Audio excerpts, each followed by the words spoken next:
C'est vrai que j'ai eu le prix SAD il y a 2 ans maintenant, non pas pour des livres que j'ai écrits, mais des documents de ma collection. Il y avait un curé travesti, un aviateur fétichiste et une folle nymphomane. Enfin, bon. Donc, qui ont fait des œuvres assez étonnantes, d'ailleurs. Donc, oui, Josiane m'a beaucoup aidé parce que... Et puis son ami généalogiste pour retrouver des traces... Ah bon? Pour retrouver les traces du curé d'ailleurs, mais comme je pense qu'il fallait mieux le laisser un peu dans l'anonymat, on a retrouvé ses traces, donc un peu son histoire, mais je n'ai pas donné son nom. Sa vie privée ne nous regarde pas complètement. Je vais vous dire 2 mots de qui je suis. Je vais commencer par une blague juive. C'est une devinette. C'est quelle différence y a-t-il entre un tailleur et un psychanalyste? Alors, la réponse c'est une génération. Moi, j'ai commencé à 16 ans par être dans le tissu. Et puis, il y a eu la guerre d'Algérie. Disons que l'adolescent un peu attardé a lu des livres, entre autres à Alger. Et il a lu Freud, et j'ai dit, c'est ma voie. Parce que j'étais un peu tordu, comme tous les analystes qui se respectent. Il faut bien être un peu comme ça pour comprendre les patients. Donc j'ai repris les études, psychopathologie, puis l'analyse, etc. Donc je suis devenu psychanalyste. C'est tout ce que je veux dire de ma vie. Sauf que je m'intéressais donc à la psychanalyse, donc il y a des livres sur la psychanalyse, et aussi sur l'érotisme, autant en pratique que théorique, bien sûr. À 25 ans, c'est d'actualité. Et je faisais partie d'une association qui s'appelait la Société historique et archéologique du Hurepoix et de Corbeil réunis, je ne sais plus, enfin bref. Et comme ma famille, j'ai oublié de vous dire, depuis au moins le XVe siècle, est de la région du Hurepoix, la vallée de l'Orge plus précisément, ça m'intéressait de voir un peu d'où je venais. Où allons-nous? On verra après. Mais d'où vient-on? Et donc l'érotisme et la généalogie du Hurepoix m'intéressaient, et j'ai demandé à la secrétaire de l'association historique du Hurepoix si elle connaissait des anecdotes sur l'érotisme dans la région.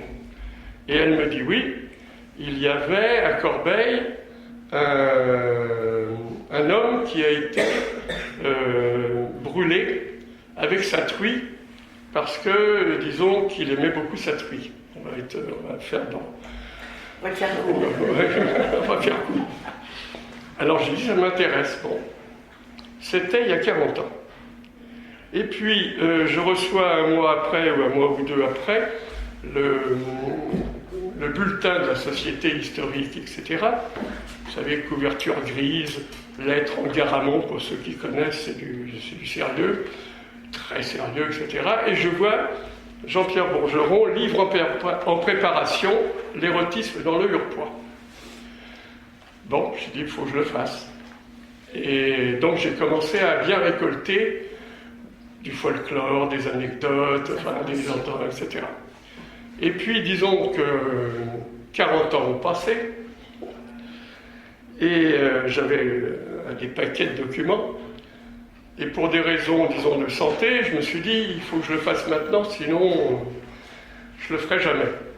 Surtout que l'un qui m'avait inspiré à l'époque, c'est un monsieur qui est folkloriste, qui s'appelle Claude Seignol, qui s'intéresse aussi à l'érotisme, avait fait en 1936, une bonne année, c'était ma naissance, le folklore du Hurepoix, avec son frère, mais il n'avait pas Internet, et il parcourait en vélo tout le Hurepoix autour de Châtenay-Malabry, etc., etc. Donc il me dit, mais il m'a poussé à le faire parce que Enfin, il n'a que 96 ans, je crois, un truc comme ça, mais enfin quand même. Donc il a fallu que je le fasse. Donc je m'y suis mis 40 ans après. Et ça produit ce héros sans surpoids que j'aime bien. Évidemment, à chaque fois que je trouve une page avec une erreur, ça m'agace, mais il y en a peu, paraît-il. Sauf que, justement, j'étais récemment à Dourdan, pour la Société historique, etc., etc., et j'ai vu la personne qui s'occupait de la librairie au château de Dourdan. Alors je lui dis, est-ce que vous voulez que je mette des livres à la librairie? Elle me dit non. Enfin non, elle ne m'a pas dit non comme ça, parce qu'elle est très polie. Elle m'a dit, mais vous savez, vous avez dit à propos de M. Régnard qu'il était mort d'indigestion. Alors je dis oui, c'est ce qu'on raconte. Et d'ailleurs, M. le curé, qui était maintenant le président de la Société historique, avait dit le matin même, dans un discours sur Régnard, qu'il était mort. Alors donc on était deux au moins de contemporains, disons, à savoir qu'il était mort d'indigestion. Alors comme elle pense que c'est faux, elle ne met pas le livre. Donc il y a des erreurs peut-être. Je ne sais pas si c'est elle ou si c'est moi, ou si c'est nous, mais bon. Donc mettez entre guillemets mort d'indigestion. Et vous ne le trouverez pas à Dourdan. Si, à la librairie, mais pas au château. Je ne sais pas si tout le monde connaît le mot de Hurepoix. Non, justement, ça m'intrigue. Alors, je trouvais ça intriguant. Alors, je vais lire un petit peu. Oui, je dis, j'ai coutume de dire, je suis du Hurepoix depuis le XIVe siècle au moins, évidemment. Et si l'on me demande où se trouve le Hurepoix, je réponds par une question, si je le tutoie. Je lui dis, à quel siècle te situes-tu? Parce que, en effet, du côté paternel, on trouve des bourgerons sur toute la rivière d'Orge, et même à Meunier, enfin bref. Et le plus, le Hurepoix n'a jamais été une région administrative. Donc les frontières, si je peux dire, ou les limites, sont floues. On va partir du Moyen-Âge, parce que c'est là où il y a plus de textes. Les géographes donnent au nord la rive gauche de la Seine. Il y avait une rue du Hurepoix le long de la Seine. Au sud, la rive droite de la Loire. Donc vous voyez, ça prenait une partie du Gâtinais et de la Beauce. La rive droite, à l'est, c'est la Seine qui descend. De l'autre côté, c'est le Gâtinais et puis enfin bref, ça se coupe. L'autre côté de la Seine, ça ne m'intéresse pas, alors j'ai oublié le nom. Enfin bref, bon. Et puis à l'ouest, alors là c'est encore un peu plus flou, mais disons la vallée de Chevreuse. Vous voyez? Et puis petit à petit, les cartes des géographes ont rétréci le Hurepoix et c'est devenu, disons, la grande banlieue sud de Paris, une grande masse de l'Essonne, sauf la rive droite, et puis jusqu'à la barrière de Paris. J'ai pas voulu faire le 13e, le 5e, parce que bon, c'était le Hurepoix, mais c'était un peu exagéré. Que vous dire du Hurepoix encore? Pour moi, c'est nouveau, hein, j'ai jamais entendu. Hein. Et je cogitais un peu sur ce terme. Oui, alors il y a deux villages encore qui ont le mot Hurepoix. Il y a Marolles en Hurepoix, à côté de Bretigny-sur-Orge, là.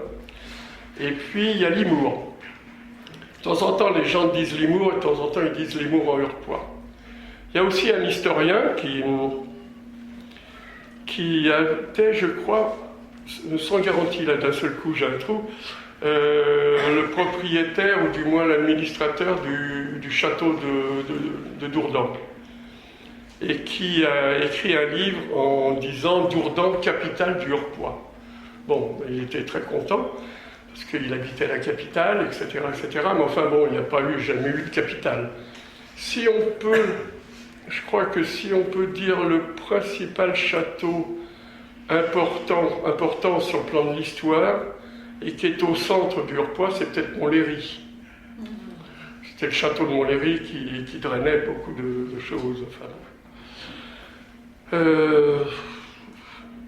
que vous dire d'autre sur le Hurepoix? Je ne sais pas si vous avez des questions, ça me serait plus facile. Ah, ça y est, Ça y est, vous avez le Hurepoix dans la tête. Oui, j'ai vraiment le même le terme. Arcueil est un Hurepoix. Oui, Arcueil dans le Hurepoix. Oui. Qu'est-ce qu'il y a? Oui, les habitants du Hurepoix. Alors là, même le mot Hurepoix, il y a plusieurs orthographes, comme au Moyen-Âge. Ça vient de érupé. Alors, érupé, c'est. Là aussi, il y a plusieurs origines. Ur, c'est la tête du sanglier. Et le premier blason du Hurepoix, c'est un généalogiste qui l'a fait. Il est au dos du bouquin. Attendez, je vais le reprendre un peu.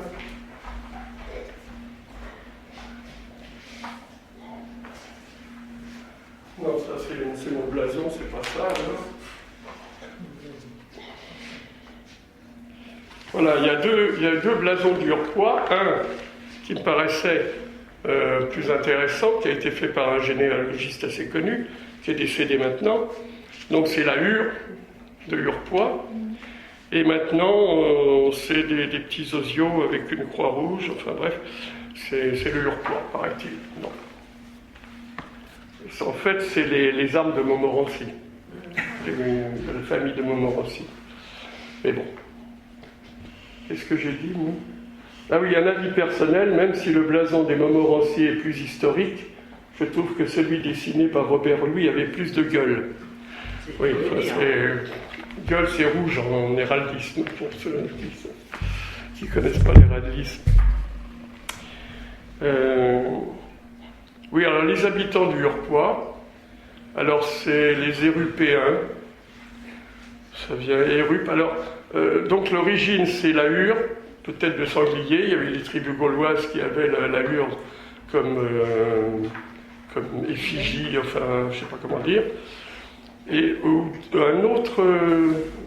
une autre origine, ça serait que les gens du Hurepoix, qui n'étaient pas des Parisiens très policés, avaient plein de barbe. Alors ils étaient érupés, ça veut dire plein de poils, les cheveux, les barbes, etc. Ça viendrait aussi de là. Je crois qu'il y a plein d'hypothèses, mais personne n'en sait vraiment rien.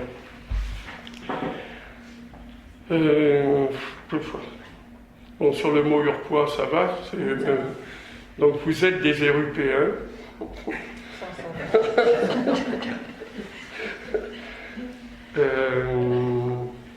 Est-ce qu'il y a, à ce niveau-là, est-ce qu'il y a d'autres questions? Parce qu'après, je crois que, j'allais dire, il faut lire le livre.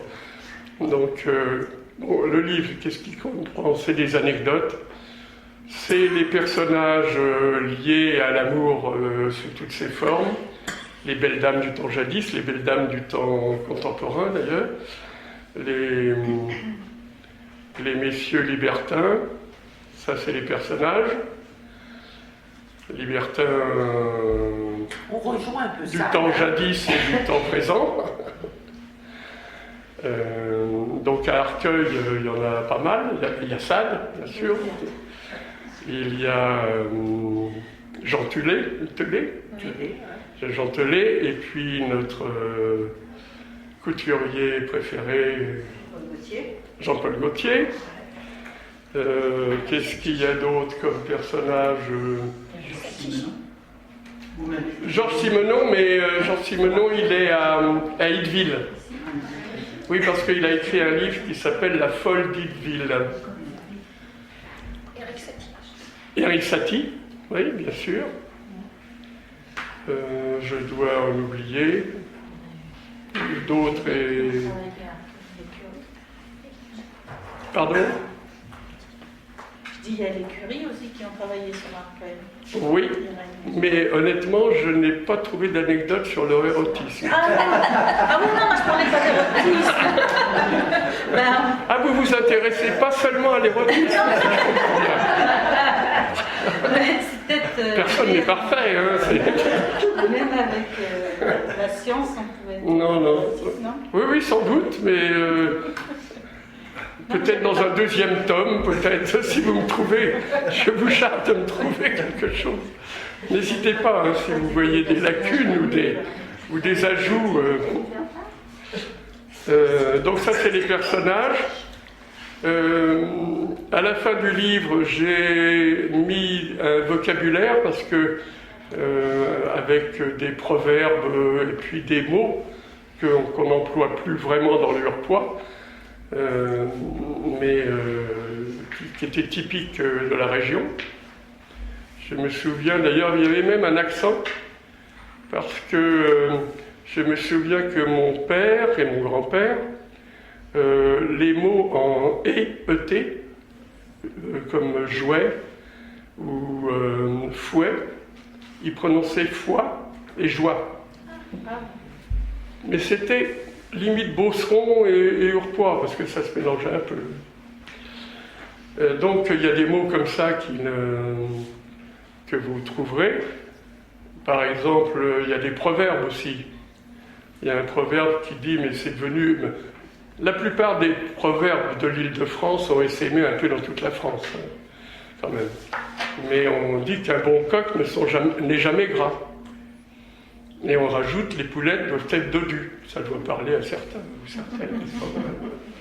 Bref, bon, c'est des proverbes comme ça qu'on peut retrouver dans d'autres régions. Mais certains viennent de la région, du Hurepoix. Entre les deux, il y a des affaires de mœurs. C'est là où j'ai mis Sade, parce qu'il y a eu un procès quand il a, disons... on ne sait pas ce qu'il a fait à cette brave dame qui a hurlé dans la rue, mais apparemment il l'avait fouettée, mais apparemment elle devait être au départ consentante, et puis ça a peut-être dégénéré, on ne sait pas. Bref. Ça c'est dans les affaires de mœurs, il y en a plein d'autres. À Ivry, à Châtenay-Malabry, enfin bref, bon, ça c'est des affaires de mœurs, mais enfin, disons liées à des affaires de sexe, hein, c'est pas... Donc il y a comme ça des...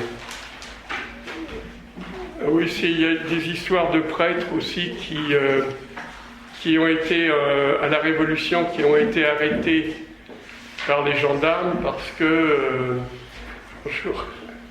ils forniquaient avec des prostituées, généralement à Paris. Mais c'était dans le diocèse de l'Essonne, enfin de l'Île-de-France, sud. Donc il y a des histoires comme ça. Qu'est-ce qu'il y a d'autre ? Je vais peut-être reprendre les chapitres, voir ce que j'ai oublié. Les coutumes du mariage, des fiançailles d'abord. Comment trouver le visage de son fiancé ? Alors, soit avec des miroirs, soit dans l'eau, dans des puits. Comment le choisir ? Alors il y avait des tas d'incantations pour faire que le jeune homme d'à côté ou la jeune fille du voisin puisse tomber amoureux ou amoureuse de celui qui avait fait des trucs un peu bizarres. Dans les fiançailles elles-mêmes, il y a des tas de coutumes.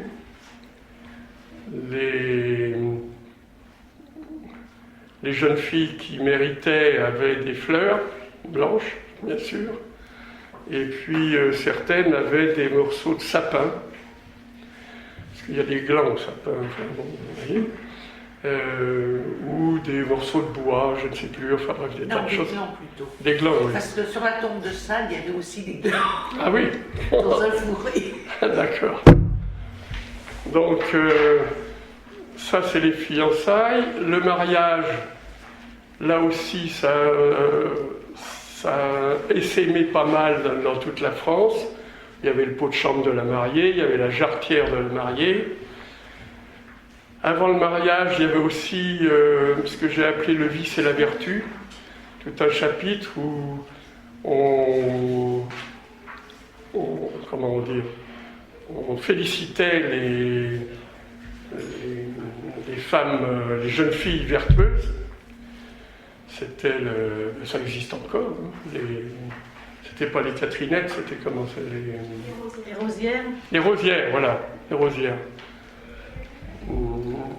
Alors, il y avait la rosière et puis comment ça s'appelle, les demoiselles d'honneur de la rosière. Ma tante a été demoiselle d'honneur à Bretigny. Après le mariage, il y a des histoires de divorce aussi, bien sûr, soit au XVIIIe, soit encore maintenant, avec des histoires plutôt bizarres. Alors après le divorce, qu'est-ce qu'il peut y avoir? Le mariage et ses conséquences, oui, généralement le mariage, c'était à une certaine époque pour faire des enfants. Maintenant aussi, je veux dire, mais pas seulement, heureusement.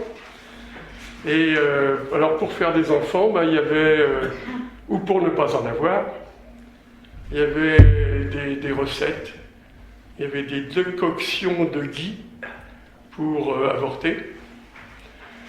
Pour avoir des enfants, on se promenait, on glissait cul nu sur certaines pierres dans la forêt, des pierres glissantes.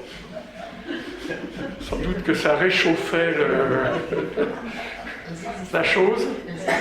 Elles existent. Elles existent, on a été les voir. On a été les voir. J'ai même descendu, mais ça ne m'a pas réchauffé vraiment. Mais j'avais un pantalon, alors peut-être que ça marche autrement.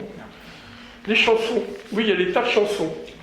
Soit des chansons du genre bleuette, vous en trouverez, parce que Eros, c'est un petit dieu qui peut être cuculapraline ou cucu tout court. Enfin, je veux dire que Eros, c'est un dieu un peu malin. Enfin, il a une palette de pratiques, si je peux dire, qui est assez étendue.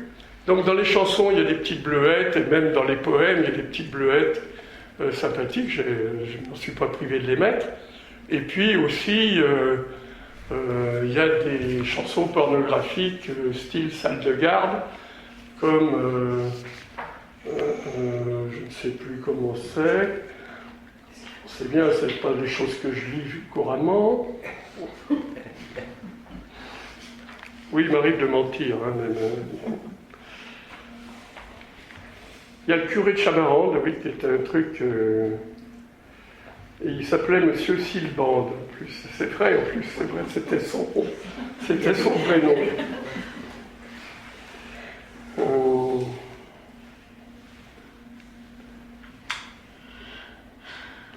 Ah oui, quand deux époux se présentaient, c'est un des textes, ils demandaient à la future, vous promettez à ce garçon fidélité. Dieu le commande. Je le promets, répond-on, et je le jure, monsieur Silbande. Oui, c'était son nom. Bref, le rosier blanc à Fontenay-aux-Roses, alors ça, c'est gentil comme tout.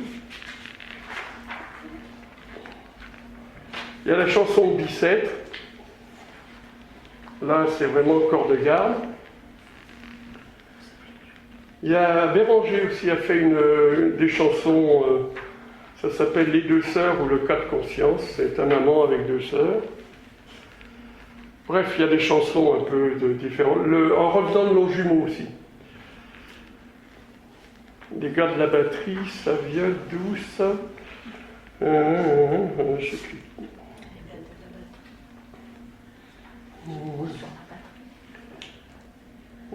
Je sais plus. Ah oui, c'est sur la route de Paris en revenant de la fête à Longpont. Bref, des chansons. La fugue du curé de Châtenay aussi. Alors Châtenay, c'est pas Châtenay-Malabry, mais je l'ai mis dans ce livre parce que c'est un curé qui était à Châtenay en Beauce, mais qui a disparu au début du siècle, enfin du XXe siècle, qui a disparu sur la route de Châlons-Saint-Marc, qui est dans le Hurepoix. Et là, il y a eu des tas de choses, il y a eu un mage qui l'a recherché avec son pendule, etc. On ne l'a pas retrouvé.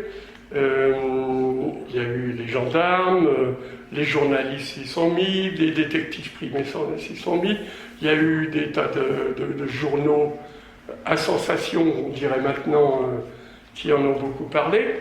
Et puis, pour je ne sais plus quelle raison, on a retrouvé le curé de Châtenay, non pas mort, mais bien en forme, en Belgique, avec une dame de la région qui était enceinte. Et donc là encore plus des chansons, alors la fugue du curé de Châtelet, ah oui, en Belgique très pratique, l'ex-curé de Châtenay fut retrouvé pleine de vie, en joyeuse compagnie de Marie, son amie, qui le voit si beau, si parfait, qu'à l'univers stupéfait, elle avoue « je rotime balai ». Bon, je ne sais pas exactement ce que ça veut dire, mais je pense que le balai, c'était un attribut de ce fameux curé. Enfin, bref. Donc, je vous ai mis la fugue du curé de Châtenay, qui s'appelait, les journalistes l'appelaient Poupoule, Marie. Enfin, c'est Poupoule, dit la foule, qui lui jeta l'hameçon, en bonne sainte nitouche, grande elle fit petit sa bouche, et le monde à la ronde dit même que le polisson y fourrait avec onction, sans bon Dieu, sans confession. Bon, vous voyez le genre. Et pour terminer, j'ai mis un truc un peu divers, entre autres, comme je collectionnais les cartes postales, j'ai retrouvé une carte postale, je vous la montre ici, vous voyez, c'est Palaiso. Donc, vous allez me dire, rien vraiment d'érotique. Sauf que, en soulevant le timbre, il y avait des cris. Alors, la lettre était écrite à l'épouse de Monsieur Lefranc. Donc, c'est une dame mariée. Elle annonce, sous la lettre, 10 ans de ma plus belle existence pour passer une nuit avec vous, petite gosse. Je me suis dit, c'est vraiment trop joli, cette correspondance. Donc, dans les divers, je ne savais pas où la classer. J'ai mis cette chose. Dans les choses un peu plus modernes, il y a des choses. J'ai mis notre député de l'Essonne parce que il a décidé de mettre en place le premier service public d'assistance sexuelle aux adultes lourdement handicapés. Donc j'ai trouvé que c'était bien fait. Et j'ai mis l'image comment on appelle ça, d'un comics, entre guillemets, comics américain, qui est spécialisé dans le sexe des handicapés. Je l'ai envoyé à M. Guesch, il ne m'a pas répondu, comme on dit dans le Loiret. Et puis dans les divers, il y a une revue des années 50 qui s'appelait Folie de Paris et d'Hollywood, et un texte que j'ai un peu résumé qui s'appelle Banlieue Sud. Donc vous pourrez lire ce qui se passait dans votre banlieue. Je crois que j'ai assez parlé. Si vous avez des questions ou des... Bonjour, moi je m'intéresse particulièrement à la nuit de noces, je fais une thèse sur ce sujet. Et à la nuit de noces. À la nuit de noces. Et du coup je voulais savoir si vous aviez trouvé des proverbes, mais surtout est-ce que vous aviez trouvé des renseignements sur les pratiques qu'il y avait. Le charivari. Le charivari jusque quand, et puis même entre les coutumes, vous parliez même de certaines coutumes de fleurs qu'on mettait blanches pour les vertueuses et les branches savants pour les autres. Oui. En quoi est-ce que ça n'était que des proverbes Non, c'était des pratiques. C'était des pratiques. Ah oui, c'était des pratiques. C'était des pratiques et généralement les garçons d'honneur, donc qui d'abord allaient chercher la jarretière sous les cuisses, enfin sous la robe de la mariée pendant le repas de mariage. Ça c'est maintenant, enfin, c'est encore assez répandu en France, enfin dans les régions, disons, rurales plus. Le pot de chambre de la mariée aussi, il y avait ça. Je ne sais même pas si je l'ai mis, ça j'ai oublié d'ailleurs, je crois. C'était un pot de chambre, c'était très amusant, n'est-ce pas? Très fin, où il y avait un œil dans le pot de chambre, enfin un œil peint. Et puis, comble de raffinement, ils mettaient du vin blanc et de la mousse au chocolat, je ne sais pas si vous voyez. Et les mariés devaient ingérer cette chose.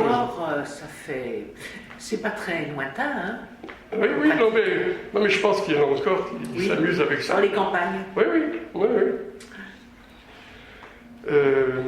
Et normalement, les mariés s'esquivaient au repas de noces dans la nuit, enfin le soir, et généralement essayaient de trouver une maison amie et inconnue pour ne pas être réveillés à l'aube par les garçons d'honneur, etc.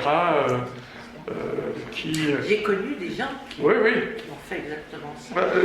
Je peux vous raconter une anecdote personnelle. Enfin, personnelle, ma tante habitait à Bretigny-sur-Orge, et à un mariage d'amis ou de cousins, parce qu'à Bretigny, on était tous un peu cousins, à une certaine époque, elle avait prêté sa maison pour que les mariés s'esquivent.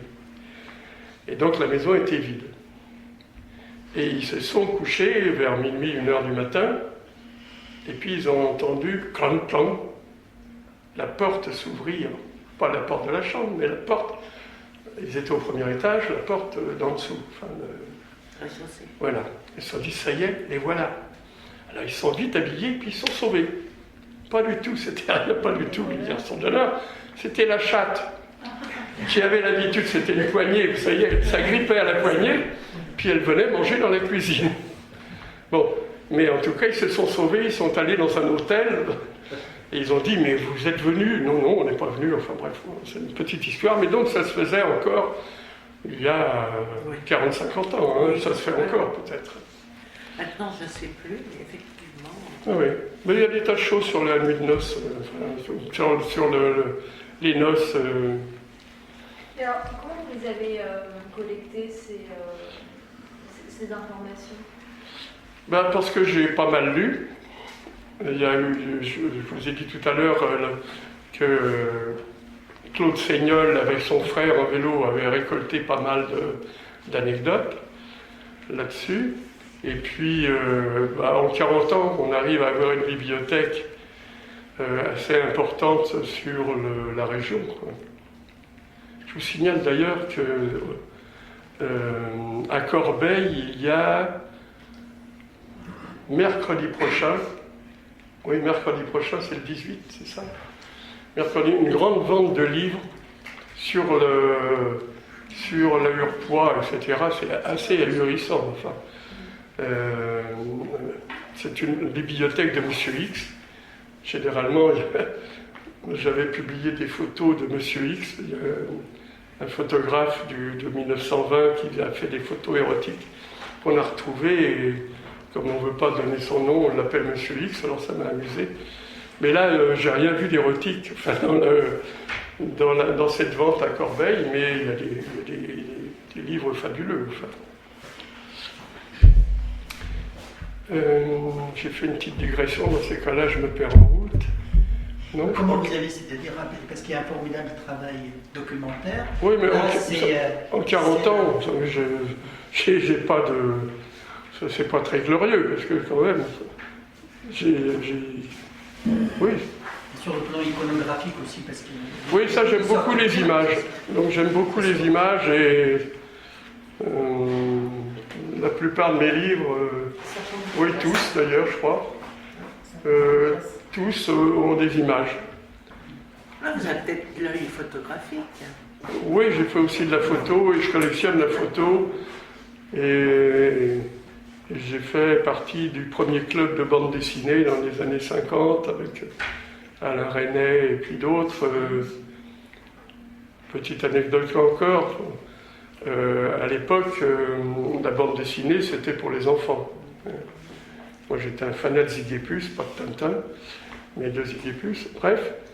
Et donc on avait fait un club avec Francis Lacassin, qui est un historien de culture, sur la culture populaire, etc.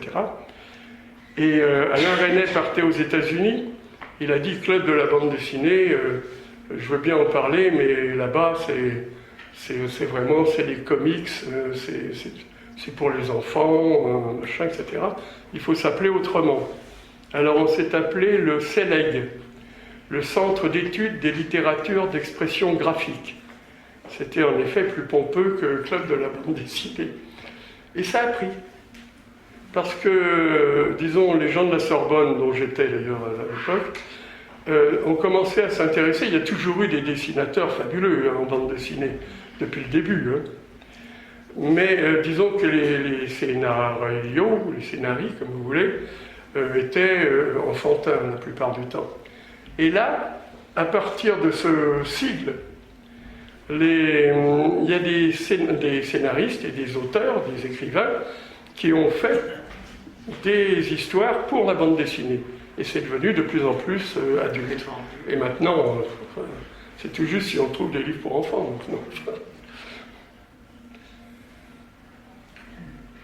Donc, j'ai récolté pendant 40 ans. Et puis, grâce au grand âge de M. Seignol, grâce à une maladie, j'ai été assigné à résidence pendant un certain temps. Et je me suis dit, je vais m'y mettre. Et je remercie aussi M. Google, parce que on trouve des choses. Il faut vérifier. Croiser, de vérifier avec ce qu'il y a à la Bibliothèque nationale. J'ai travaillé à la Bibliothèque nationale, mais pas pour ce livre-là. Pas pour ce livre-là, pour Rotlinger. C'est un autre livre, j'étais tombé sur une carte postale. C'est encore une anecdote, mais... Oui, Marie Bonaparte, j'ai travaillé sur le fond de Marie Bonaparte. Mais les Rotlinger, je suis tombé sur une carte postale, je collectionnais les cartes postales, au moment où c'était pas cher et intéressant. Et c'était une femme fleur. Il y avait une fleur avec une tête de femme. Et ça m'a rappelé la guerre, parce que le premier film couleur que j'ai vu, en 1943, c'était le début 1944, c'était le Baron Munchausen. Et le Baron Munchausen, il existe encore le vrai, enfin je veux dire en DVD. Il est sur le fût d'un canon, le canon tire, il part avec un boulet et bien sûr il atterrit sur la Lune. Et sur la Lune, qu'est-ce qu'il y a, paraît-il? Il y a des femmes fleurs. Il y avait des fleurs avec des têtes de femmes qui parlaient. Alors moi, il y a des livres aussi, hein, oui, oui. Oui, les surréalistes après ont pris des choses comme ça, ont fait des choses comme ça, et ça me passionnait. Mais les cartes postales, c'était pré-surréaliste. Hein. Les femmes fleurs, c'était signé Rotlinger, mais j'ai appris, après avoir fait des recherches, voilà, aussi pendant des années, que la famille Rotlinger, elle faisait les photos, mais que les cartes postales, c'était des montages avec des dessinateurs, disons, enfin, ou des créateurs, en tout cas, des créatifs, je ne sais plus comment on dit, qui montaient des choses pré-surréalistes, enfin bon.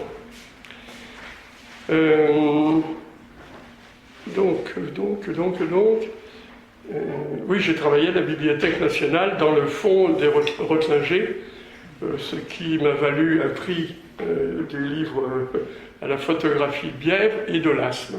Parce que je travaillais dans les sous-sols, j'avais une carte spéciale pour travailler dans les sous-sols de la Bibliothèque nationale, sur le fonds Rotlinger qui était déposé à la Bibliothèque nationale, mais qui appartenait encore à l'acheteur du studio Rotlinger dans les années 20-30. Donc il m'avait fait payer d'ailleurs le droit d'y aller, ce monsieur, qui est mort depuis, et qui s'appelait Nugeron, et qui a fait des cartes postales. Après, ses fils faisaient des cartes postales avec les photos de Rothlage. Enfin bref. Donc la Bibliothèque nationale, oui, j'ai fait une exposition là-bas sur les Rothlage, parce que je trouvais bizarre ce personnage qui avait fait du réalisme, et en fait pas du tout. Il avait fait des photos tout à fait conventionnelles, et c'était... Alors j'en trouvais de 1950 et j'en trouvais de 1930. Je me suis dit, 80 ans de photographie, c'est bizarre. Et en fait, ils étaient 4, enfin 3 générations et 4 photographes. Donc c'est pour ça que je trouvais les photos du 19e et les photos du 20e siècle. C'est une autre histoire.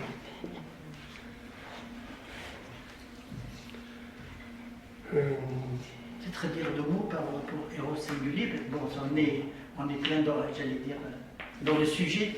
Autant oui. Héros sur l'Europois, c'est plus ethnographique. Là, oui, oui. Là, c'est des documents bruts de décoffrage, si je puis dire. Hein. Pour le curé travesti, on a, qui ne m'appartient pas, qui appartient à ma compagne, ce jour-là, je n'avais pas d'argent, heureusement qu'elle était là, on a une malle complète de documents. Mais disons que les 3/4, ce sont ses sermons. Très sérieux, curé de Beauce. Et le reste était surtout sur des... comme il n'était pas très riche, je crois qu'il était un peu escroc, il vendait des timbres, des trucs, enfin bref, bon. Mais comme il n'était pas très riche, il faisait des pattes de mouche, c'est vraiment des pattes de mouche, j'en ai publié des facsimilés quelques-uns, sur des enveloppes de papier cul. Oui. Ah oui, non, ça devient... C'était pas symbolique, hein, c'était direct. Hein. Oui, oui. Mais papier et toilette avant n'étaient pas en rouleau. Non, c'était dans des feuilles avec une bande, et ça servait de la bande de papier. Pour écrire. Quant à Marthe, c'était ses textes étaient dans des petits paquets ficelés. J'ai pris une photo de... Ouais, voilà. C'était des petits paquets ficelés comme ça, avec une écriture lisible, elle.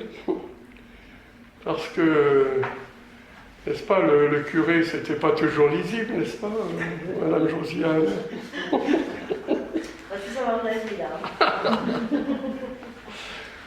Et donc elle adressait ces petits paquets qui étaient, la plupart n'étaient pas ouverts d'ailleurs. À qui? Ça, je ne sais pas. Peut-être un infirmier, peut-être c'était des histoires d'amour, mais d'amour hard, si je peux dire. Elle ne mâchait pas ses mots. Quant à l'aviateur, c'est amusant parce que je ne sais plus ce que j'ai mis. Qu'est-ce que j'ai mis sur la couverture, l'aviateur? Attendez, je ne me souviens plus.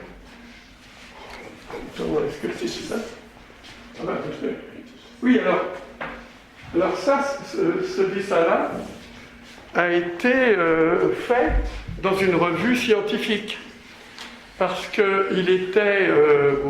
il avait inventé un hélicoptère portable, si je peux dire, individuel, et c'est lui qui avait fait les plans de l'hélicoptère, très sérieux. Et puis il montrait comment une personne pouvait avoir l'hélicoptère dans le dos, et il a fait ce dessin avec une femme, avec des bottes, et comme il était fétichiste des bottes, et bien même dans la revue scientifique, ils n'ont rien vu. Et donc les bottes dans le reste de ses dessins sont un peu plus hard, mais sinon, je ne sais pas ce qu'il y a d'autre. Oui, je vais peut-être m'arrêter, non? Oui, les 4 heures. Oui, les 4 heures, c'est l'heure du, Non, c'est pas ça. l'heure du thé. Rendez-vous. Vous avez rendez-vous. Votre vie privée ne nous regarde pas. Non, absolument. Non, mais Je sais que vous trouvez mes livres trop lourds, mais... Oui, mais je vous ai pas dit pourquoi. S'il y a d'autres questions,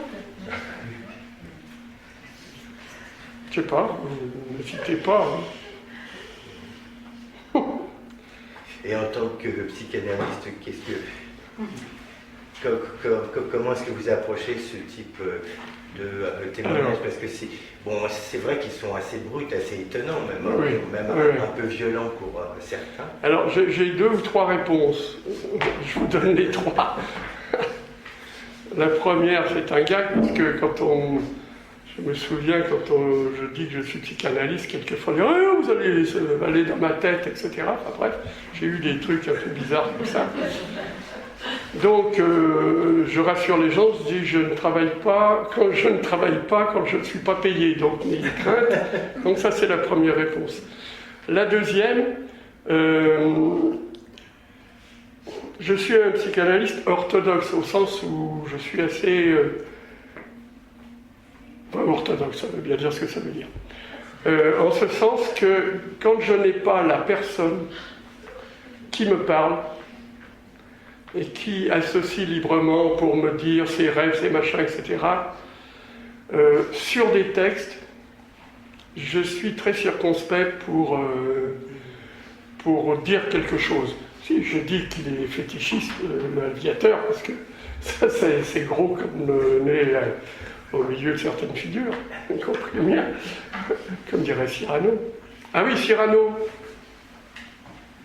Bergerac, Oui. vous connaissez? Oh, bah, tout le monde connaît. Hein. Oui. Enfin, Il est d'où? Quoi? Durpois. Ah oui, parce qu'on savait pas. Le lieu-dit Bergerac, c'est un lieu-dit de la vallée de Chevreuse. Cyrano de Bergerac est né à Paris, et le fief était dans la vallée de Chevreuse, donc le lieu-dit de Bergerac. Donc il s'est appelé Savinien, de Bergerac, Cyrano de Bergerac. Et je voulais d'ailleurs plastiquer à Bergerac, il y a une statue de Cyrano, et puis je la trouve tellement drôle que je ne l'ai pas plastiquée. Parce que elle était trop belle. elle était trop drôle et trop belle, enfin bon. Puis bon, puis j'aime pas le plastique, enfin bon. Mais ça m'agace quand on me parle de Cyrano de Bergerac.